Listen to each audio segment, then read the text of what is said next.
So we are here and we've got 12 families with us. So always, oh, we don't see Charlotte and Isaiah.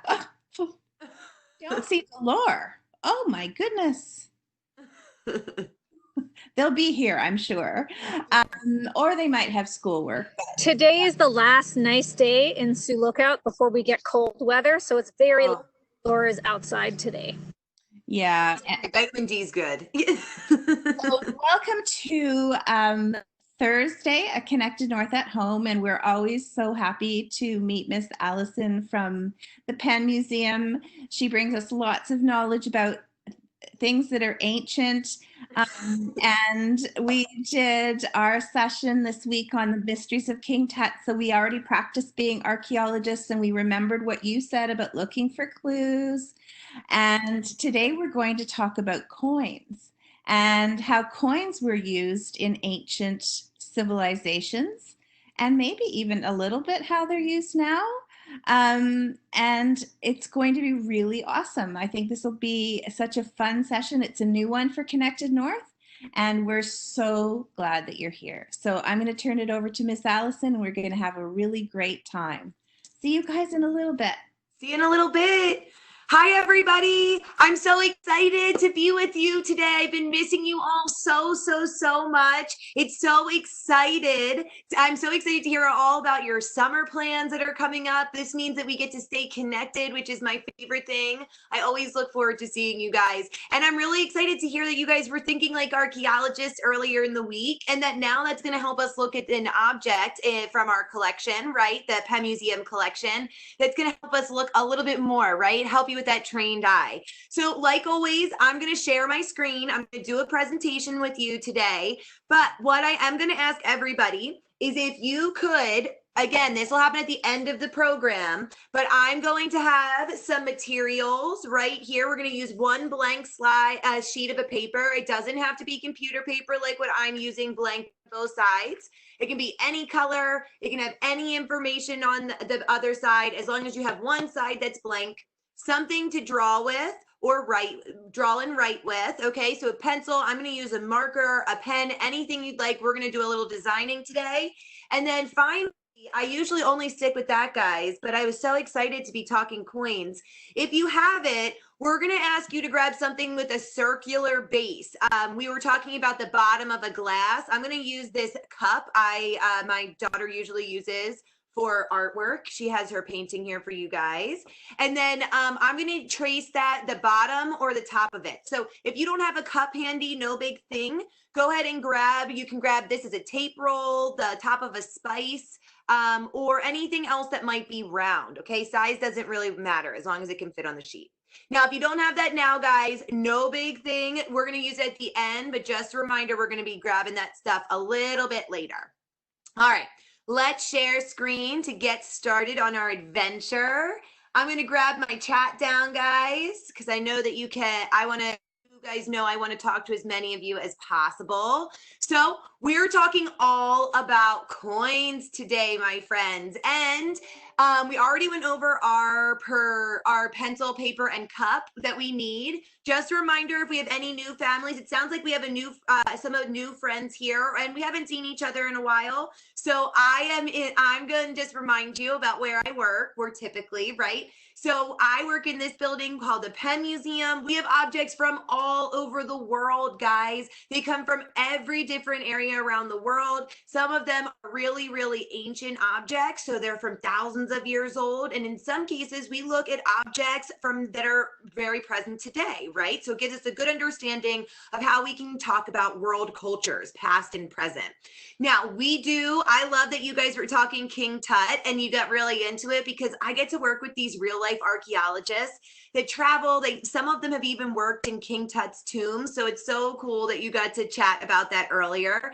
This is just one picture on the screen of an example of one of our digs. And typically what we find on a dig, right, when we're digging down, is ancient cities. We'll find objects. And in a lot of cases, we'll find different parts of cities that we can actually be familiar with today, right? And even some objects. But Remember, guys, as archaeologists, it's not enough information just to find one object, right? No way. We want to understand culture, the sets of behaviors that connect a group of people. So we're going to look hard, like Sir Woolley right here. We're going to look at different characteristics, features of coins, and we're going to see how we learn from them as archaeologists. And then we're going to dive a little bit deeper, and we're going to do that activity at the end, okay? So this is, we're from around the world. So the one place that we are going to jump into is this idea of coinage. Okay. So when I say coinage and when I'm thinking of coins, while they are money, I'm not thinking about paper money. I want us to look closely at certain coins that are made of metal, right? So I'm just going to call that the coinage term.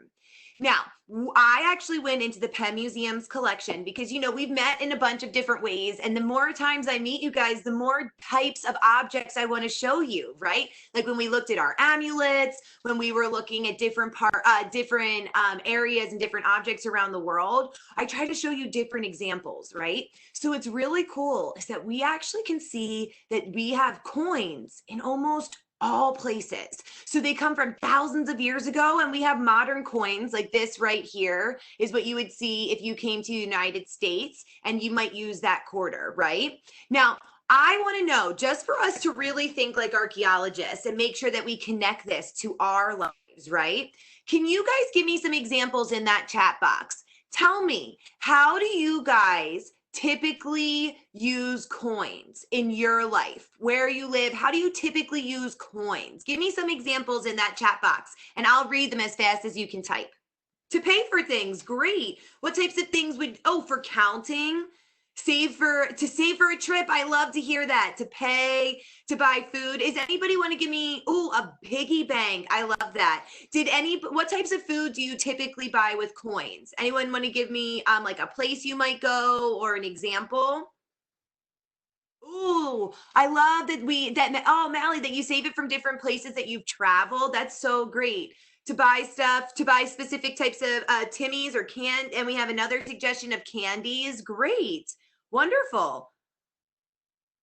Oh, nice. I say, one of our friends says I save them so I can get stuff I would like. I am all about that. I'm one to make sure that I can save up no matter what type of coin to hopefully get something I'd like. I like that method. Walmart food basics. Oh, you guys, Timmy's is a donut store. That's so exciting. Oh, I love to hear that. Thanks, AJ and Charlie, for sharing. Okay, great. And now that is real. When we look in, thank you so much for sharing. When we look into the past and around the world today, we see similar things, right? We see that people use coins like what you were talking about to buy stuff, right? You might go to that donut shop. You might go and you might go and buy food. You might go and buy that candy. But the other thing, and what we see that happens all over, right? I took this picture of a vending machine, guys, because if you came to this the museum I work in, if I was there, this was right above my office. And this row right here used to have Cheez-Its in it before I took this picture. But I would go up and use coins, save them all for the week. Every week I would save them to make sure I got a pack of Cheez-Its. So I totally hear that. Now, the other thing I like to hear is about how we're all saving. This is an example of kind of like an ancient piggy bank that was from an archaeological. And maybe you save these in different trinkets. One of my friends was telling me how they had a special box that was given to them by a family member, and that's where they saved their coins, and they were kind of like heirlooms. That's nice. Somebody said that their mom doesn't let them have vending machines, and that is a good rule. I will let you know. I allow myself to have some vending machine treats, but not so much my little one, right? And then finally, guys, what we might also see is that we have lots of people that try to collect the coins because we can learn a lot by looking closely. Maybe it's by tracking the different travels that you've had. Maybe it's an idea of an heirloom where it's been passed down, or maybe you're just really interested in learning more through this one specific artifact. So it's really cool to hear this. The other thing I really like that I didn't call out, but I saw in the event chat was one of our friends said that they take a pencil and they rub a pencil I'm sorry, they take a paper, put it over a coin and rub it with a pencil. I think that's really cool. I also was thinking about the game of heads and tails, which is sometimes how I can use a coin. Okay, cool. So we have this understanding that coins are currency and they're still used today for different reasons. Now, let's start thinking like archaeologists, right? Our biggest tool, our eyes. So here are examples of coins from all over the world in the Penn Museum collection. Use that chat box, my friends, and tell me, what are some of the things that are similar about these coins? What are similar? Okay, great. So we're talking about how they're round, that some of them have faces. Absolutely. They're all round. Great. So it's the shape. So we have a suggestion of material, right? So copper suggested. So maybe it's like that metal material. Okay, what makes them different? What makes them different, guys? Give me some suggestions. Talked about the similarities, the shapes, the idea of faces, the materials might be similar. Oh, that they have pictures. Some of them have holes in it. Really good, guys. And tell me what's different about those pictures. Describe to me, what are you seeing in those pictures? There's some things that you might recognize and some things that you won't. Oh, I also like that somebody talked about the texture, how smooth it might be. Oh, we noticed that there's a heart symbol, that we have faces, so multiple faces in profile, right? The place where it's from, very good. That there's a person, so we'll get into who the person is, and maybe it's even defining that. Oh yes, somebody knew a creature, maybe suggesting that it's a Pegasus, which is great.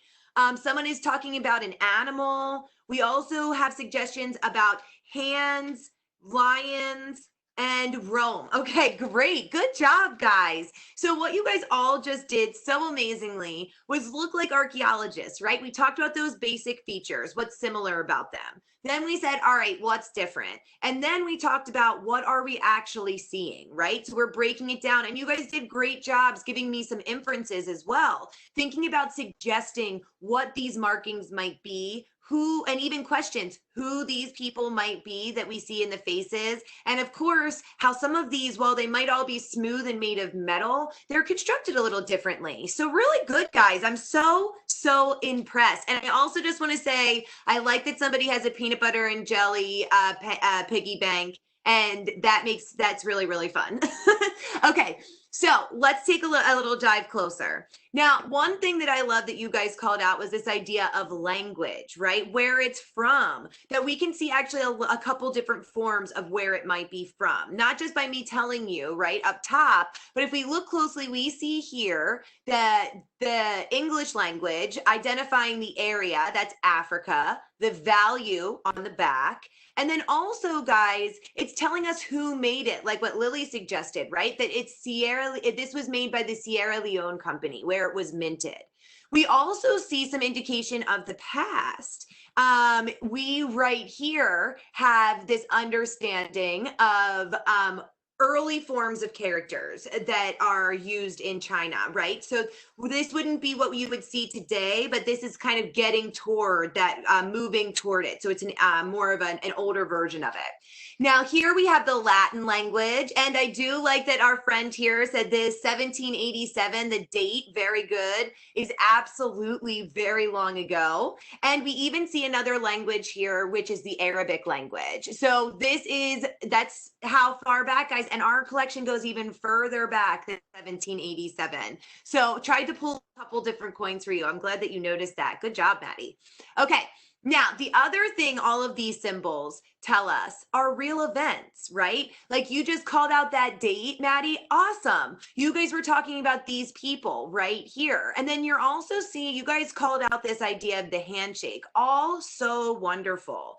Now, when we see dates and symbols, like what you see on the back of the coin from Africa and from the Pacific Islands, or what we can also call the Oceania, right here, we see these are actually symbols and dates that are representing real historic events that occurred in these areas for these countries. So we're allowed to see this, and it helps us understand a clue, right? Like you guys were talking about with King Tut. This is a clue. It helps us look into history and understand what these events mean. So for example, right here, this was the end of a slave trade that was occurring. And it happened right here on this specific date that you can see. And the handshake is a symbol trying to represent how this would no longer occur. So it's really cool that you guys were able to call out those dates and those symbols. And then of course, in some cases, we see that that language can be used to identify leaders like this Roman emperor, which is a big thing. Now, I love that some of you guys were talking about not just the faces. You called out the animal, the lion, which is great. We talked about this symbol, something that's familiar image or can make us feel something familiar. And then I love that you guys called out the lion, an animal that you can definitely see in this area of the world. But one of our friends suggested that the back of our ancient Greek coin here was a Pegasus. And I am so impressed. Is a Pegasus, a mythical being from ancient Greek mythology, and I guess it kind of goes into ancient Roman as well. And then up top, we actually have a Greek god or goddess. I don't know if any of you guys study the ancient Greek world or are interested in it, but if you guys want to, will you give me a suggestion? What god or goddess do you think this front of the coin would be, this figure? You can give me a suggestion. No big deal if you don't know. Oh, okay, good suggestion. It's actually Athena.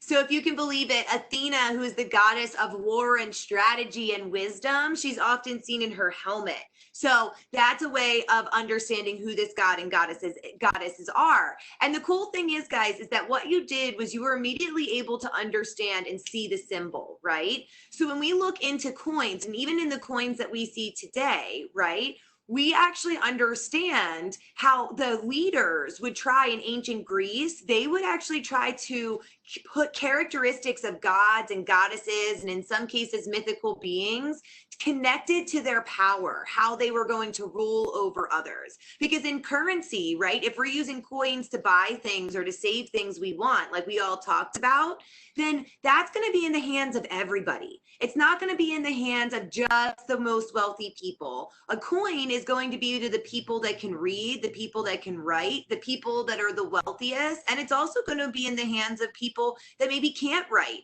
that can't read, and aren't going to be the wealthiest, right? They'll be of the lower classes. So this is a way the ruler is able to communicate how they will be as a leader. So well, let's take a closer dive into this. What is the, we have a question in the chat box, which is, what is the oldest coin that you have at the Penn Museum? Lily, that is a great question. I am not sure off the top of my head. I could make a guess, but I am going to look that up and I will send that to Miss Mally so that you can get I'll send a picture of it too if I have it, okay? And the Penn Museum is over 100 years old. And we can get the questions at the end of our lesson. Don't worry. I always like to make sure that we have that time. But I did see Lily's question. I wanted to make sure she knew I would get that to her. Okay, so let's see. Let's dive deeper in and play a little game here. Now, when we look at ancient Greek coins, we see that lots of different types of symbols are used to represent the gods that the rulers or the leaders are trying to connect themselves to. So right here, we have a symbol that represents the god Poseidon. If you guys have talked about Greek gods before, can you give me a suggestion? What is the god Poseidon? What's his job? No big thing if you don't know, but I like to give you guys a chance because I know you guys love all this different information. Yes, water. He is the god of oceans. He's the god of seas, right? Yes, good job, guys. Storm. Okay, very good. And what about this? Does anyone want to try to name? Remember, spelling doesn't matter. What is this symbol here that would connect Poseidon? Right here that I'm circling. What is this symbol? It's okay if you're not familiar, but I like to ask. It's a Good job. It's a trident, guys. Absolutely. So Poseidon is definitely the god of water. He's the god of the seas, and that's the trident that typically would be connected to him, a symbol for him. Now, what about this, guys? Zeus. Who can tell me what is Zeus? We had a suggestion. One of our friends was saying that was talking about Zeus, and it said that the god of storms, the god of skies, is actually something that we could say, the gods of skies, that connects to the storms. And you're absolutely right, guys. His symbol is the lightning bolt, right? So it's the idea of that electricity, like you're suggesting, the lightning bolt. He's the ruler of the gods, and he typically is considered the person to rule the skies, right?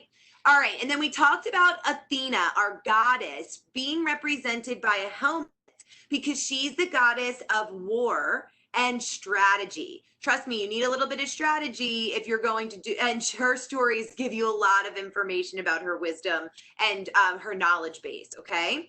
Now, right here, Artemis in Roman gods is also often known as Diana, and she is a goddess and her of the hunt. So she is a hunting goddess, and her symbol is this bow and arrow, kind of like the bow or the arrow that one would take on a hunt, okay? So these are symbols we see rulers use to associate themselves with the gods, right? So if I was a ruler and I live by the sea, I might want to hang out with Poseidon. I might say, guys, don't worry, I'm going to be able to make sure our seas stay calm. If I say I am going to be like Zeus, I'm going to be like, guys, don't worry. We are going to totally be able to handle anything that comes our way. I control the skies. If I had a helmet, I would say, hey, I make sure that I will protect you forever as your leader. And if I was going to show you a goddess of a hunt, I would say, I'll make sure that we always have something to eat. Now, you guys did a good job helping me kind of break these guys down. But guess what? The rulers, they didn't just stop at symbols. Instead, what they actually did was they tried to use on the animals as well to connect to the characteristics of gods, goddesses, or other beings like what we saw in the coin from Africa, right? A lion is ferocious. So let's think about that. If you were a god of the seas, Poseidon, your trident, can you guys give me some suggestions in the chat box? What type of animal do you think you would be your creature, your power creature? Can you give me some suggestion? Yes. Okay. So seahorse is a great suggestion. I like that. I could see like a seahorse being a way of connecting. Let's see. I also got, oh, I like a rabbit, a shark, a dolphin, a turtle, a seal. All good, guys. All right. We're going to keep those in mind. And what about Zeus? What are some animals that we could do if we were the king of the skies? What would we want? These are really great suggestions for Poseidon, and don't worry, we'll figure it out. Okay, so we have the idea for Zeus. It could be an eagle. Great. Oh, I also like that a Pikachu. Oh my goodness, I hope so.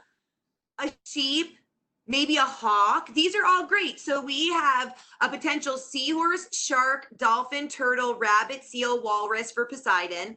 We have a sheep, a hawk, an eagle, a Pikachu. Okay, and what about Athena?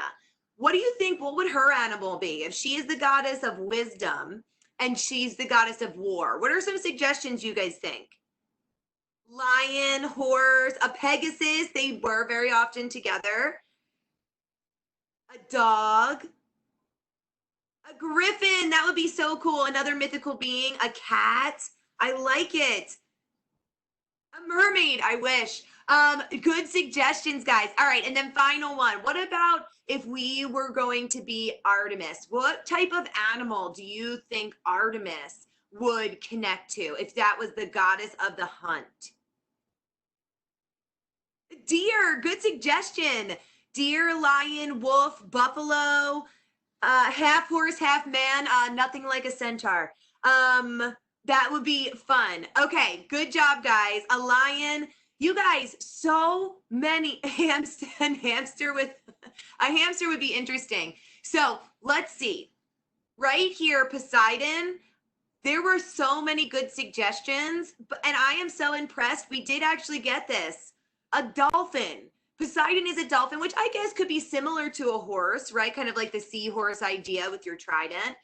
Zeus, we got it on the first try, guys. He, in his mythologies, goes into a lot of animals, but often is seen as an eagle, okay? Now, Athena, there was really good suggestions for Athena. A mermaid, a cat, maybe a griffin, the Pegasus, really good suggestion. But the Pegasus and her, while they were often connected, she's most often seen as an owl. And then Artemis, I'm also extremely, extremely impressed because we got this on the first one, guys. You are so wonderful, a deer. So when we look at coins, we can see right here, this ruler had the Poseidon as a god with a trident pictured. And this is a dolphin right here swimming next to him.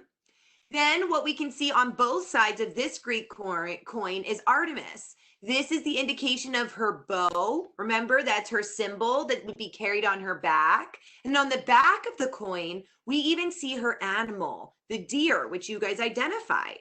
Now, Zeus loved being many animals, as we said, but as you can see here, he proudly showed himself as an eagle. And I like that this kind of looks like the color of a lightning bolt. Then finally over here, we see this very fancy helmet of Athena. And then on the back, we see how this individual ruler was deciding not just to connect to Athena's ideas and strategy of war, but understand that there's this connection of the wisdom. That's what we see in the owl. Now, that's what we can learn. And what we do know is that the making process of the coin has kind of remained the same. It's different because of the different technologies, but the components are pretty much the same. That means we heat up metal really, really quickly, like what you see here. It's then placed into a mold. Now, initially what happened is this mold, like what you see right here, would just kind of be blank. So you would pour in your metal, you would get these blank discs, and then after that, the metal would be heated just a little bit, those blank discs, and then you would place an impression on either side. So what happens today? This happens with the machine typically in minting, but somebody holds a big like mallet, a punch is held, and then something called a die or a mold is placed right on the bottom of the punch. And another one that would give the front of the coin design. The bottom die that is connected to a base, that's going to give the back image of your coin design. Once they are forced together really, really hard, you get your impression. Now, we still use this today, but this is an example of those molds or those dies that were used in ancient Rome. So this would be the front of the coin put on the punch, and then this would be on the back of the coin. That was what sits in that stable base. And that's typically kind of how it works today. Now, that brings us, my friends, to us thinking about designing our own coin, okay? So we're going to work together to create a class coin. You're going to design your coin at home. So go ahead and get those materials. Some of you may have already had them placed to the side, to the left or right of you while we've been chatting.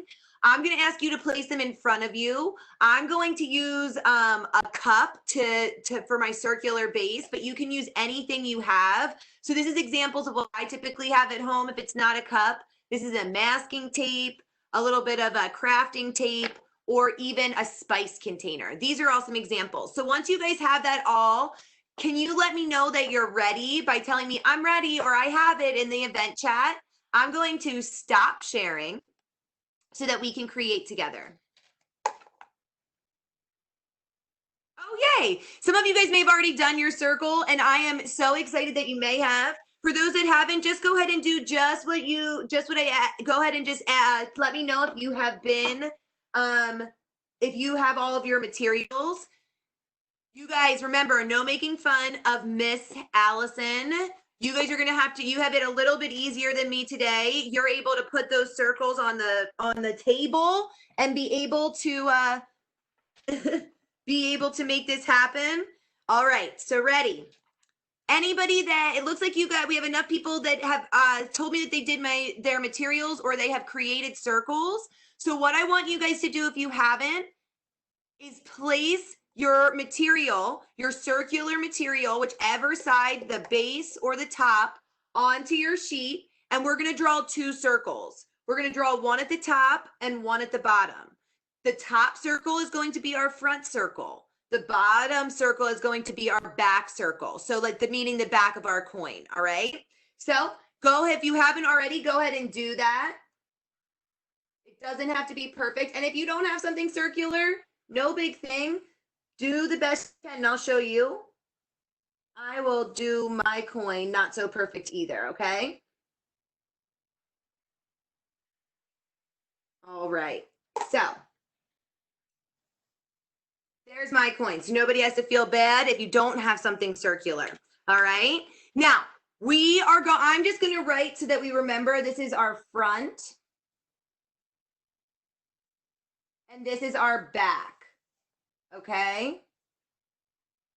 Now, you guys named for me that we had images, we had images of people, we had symbols, we had animals, and we had language. So on the front of our coin, I want us as a class to think of a symbol that we can use to create a class coin, all right? Think about it as if we are a group that we are going to become the leaders of a land that we can imagine, okay? You guys at home, you're going to create your own coin that would represent you as leader of this amazing land that you can imagine. And I'm going to help create a coin for our land as a class, okay? So first, let's think of a symbol. Give me some suggestions in that chat box.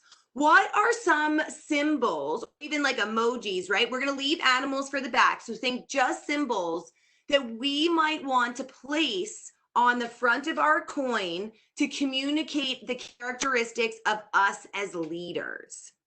Oh, great. So something's already coming in. So we have a heart, a cat. So it's good about the animals. We'll do that on the back. So I'll ask that again to bring those up. So we have a suggestion of a heart, a book, a tree, a moon, a Pikachu. So remember, save that Pikachu for the back, a sun, or a pattern. Oh, that's really, really, really great. I love this. So I have an idea, guys. Oh, or a star. Okay, I have an idea. You guys, you make your coin. You draw the symbol of your choice on the top circle, okay, to represent you as leader. I'm going to draw 3 symbols that were suggested but relate, okay? So I draw a sun, a moon, and a star. And maybe that could mean that no matter when we meet each other, we will make sure that we always are a happy community, right? No matter if it's morning, afternoon, or night, okay? So you guys draw your patterns, your hearts, your moons, your castles. Go ahead, your books, your trees, whichever you'd like. I'm gonna draw a moon. I'm gonna do a crescent moon, if that's okay with you guys. I'm gonna do a sun. It looks, there we go. Promise it's not a lion. And I'm gonna do stars. Okay, perfect. Now, let's move to the back. Let's think about those animals again, okay? So we have our symbols. We're gonna talk about how we're gonna be there no matter what as leaders, no matter what as a community during the night, the morning, and all through the stars, whatever it brings, right? And now let's think about an animal. What's a good animal, like a creature power we would want to take on as a ruler? So we already had a suggestion of a cat and a Pikachu. Any other suggestion of what you may enjoy as an animal, meaning like something you could see outside, an animal. Good job. Oh, mythical beast too. So you could do a Pegasus. AJ and Charlie, great suggestion. Go ahead and get crazy with it. Do that mythical beast. Maybe it's one you know, like the Pegasus. Maybe it's one that you could maybe it's one you create yourself. A koala, a fish. I love that. A lion, a Pegasus, a rabbit, a fish, a tiger, a clola. Am I saying that right, Miss Mally? A dragon and a tiger. Okay. I think it's a koala. Okay, good. Just wanted to make sure. Okay, or a koala. I love it. All right, so this is my suggestion, guys. Just because I love kind of trying to go with the people if we have more than one suggestion. So what if we did, I'm going to do a fish on mine because it makes me think of Harold the fish and Mr. Penn, for those of you guys that hung out with me and we talked about mummification. So I'm going to draw a fish, and if you guys could go ahead and draw the animal that is you most connected to you, right? So for me, if I'm a fish, I kind of think about the Pisces a little bit. This idea that fish can kind of go with the flow. They're going to follow the stream and go with the flow, right? So that's an idea of a ruler. We don't want to be too pushy. We want to go with the flow and make sure nobody hits the rocks, right? So go ahead and I am going to, so I see that there is a suggestion of a specific type of fish. If you can, Maddie, tell me a little bit about those characteristics, and I'll do my best. Like if it has a long nose, a big fin, I'll do my best to draw it here, okay? Or a lionfish. Okay, so let's see. So we go with the flow, but we're fierce when we need it, right? So here's my fish tail. Here's my fish body, and I'll put a little fin here. And this is going to be my lion mane. Right? And these are my little fish lips and a lion. This is my lion fish. Okay, so it's a little bit of a mythical, beast. Yeah, it does look like a little kissy fish, right? So good job, guys. Let me know what you, so we have our top, we have our back, and now what did we forget? Who can tell me? We forgot 2 different ways of using language. Yes, we have to say, good job, Lily. We have to say what year, right? So, and the place maybe. So we have to use that language. So I think we should put a year. Let's talk about a place. And then what else? Maybe we could put a word, right? Maybe on the front, we could put one word that represents us as leaders. And then maybe on the back, we can put that idea of the date and where it's from, and maybe even the value. So what do you guys think? If we're going to 2020, I like it. So on the back, this is the year it was written. I am going, the year it was created, or actually I put that on the front. I will put 2020. And if you guys are okay with it, can we put Connected North as who made it? Because this is our class coin. So can we do Connected North? Does that feel good for you guys? Can you let me know in the chat? Yeah, all right. So I'm going to do that on the front. And when I redesign this, because I want to make this where I'll print it out, and I want to make sure that I can add to it, I'll make sure to make my circles a little bit bigger, okay? Now, guys, I know a lot of us, okay? A lot of us here speak many different languages. So if we put Connected North, okay, I wrote that in English, but you can write that as many times as you'd like in as many languages as you would like, kind of as a design tool, okay? Bring it all around in that circular pattern. Good job, guys. All right, now, what about the word that represents us as rulers? What is our power word? If you were a ruler of your land, what is the word you will want everybody to walk away and think about you? We're going to put it on the back with our fish. What do you guys think? Love. I love love. I think that that's great. I would want everyone to be knowing that they were ruled with love, right? And it looks like we're in agreement. So go ahead. I'm going to write love really big up here. Again, think about that language. Write that any way you would like. You can do it maybe 2-3 times in that circular pattern.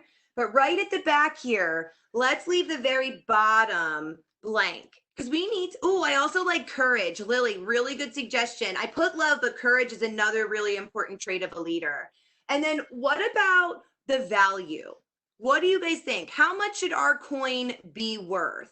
You guys remember, you're making your coin at a home, so you have your own symbols. I hope if you guys want to, you're using the same language, the same stuff we put up here with our words, but you should, if you want to do it yourself, do your own design. But what about our worth? Do you think it should be worth $1 million? Do you think it should be like 0.5 cents, like a half cent? Should it be something that we've never heard of, $35, $1 billion, $1 trillion? You know what, Erin, I'm going to go with the 35 if that works for you. I'm going to go with 35. All right. All right, guys. So we have our coin. Now, 0.3, 10 million. I like that yours are 10 million, 20 cents, 0.3. I like it. Now, guys, we're at the end of our session, and I do want to hear a little bit more about what you guys put onto your coins. And I also would love if I could see some of them. I love creating with you. So this is what I always suggest. If you guys want to, remember, this is the beginning of our design. What you can do is what I'll do is I'll take my cup, I'll put this down, I'll trace my circles a little bit more. I'm going to put some glue to this, color it in with different colors, maybe use some glitter or some tape if I have it, and try to think about making it the same color as like gold or silver or copper, like what was suggested earlier, to kind of go with my value of $35 or 1 billion or 20 cents or 10 million like has been suggested. In some cases, guys, if you want to get really into this and you think about coin making, you can actually create your own mold, take some clay, take one of your designs, and then you'll actually be able to let that clay or that Play-Doh or Model Magic kind of dry overnight. Then once it's dried, place some of that material, that idea of like that same Play-Doh you might use, and you'll be able to see an impression of your own design. So we're at the end of our lesson. So guys, do you want to tell me a little bit, like what are some of the symbols, the animals, the value of your coins? And as you guys share that, if anyone has any questions, I'm happy to take those questions if you type them into the event chat.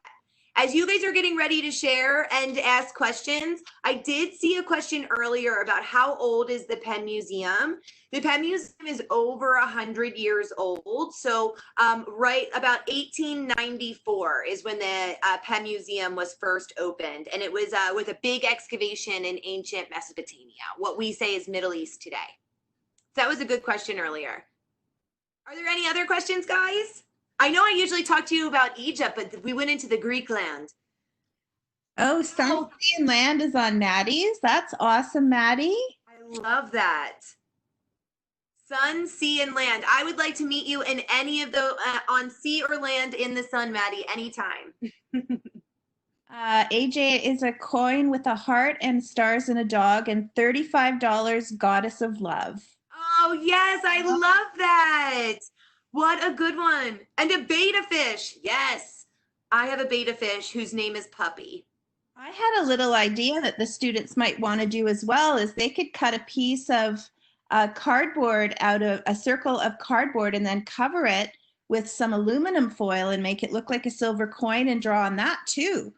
That's such a good idea. Yeah, and if you guys wanted to, because now, you know, once we start going, if you wanted to, you could take that same cardboard, if you have like puff paint or glue, or just like a stick or piece of paper, roll it up, and you could make the design and then put the tinfoil over and it'll pop up a little bit.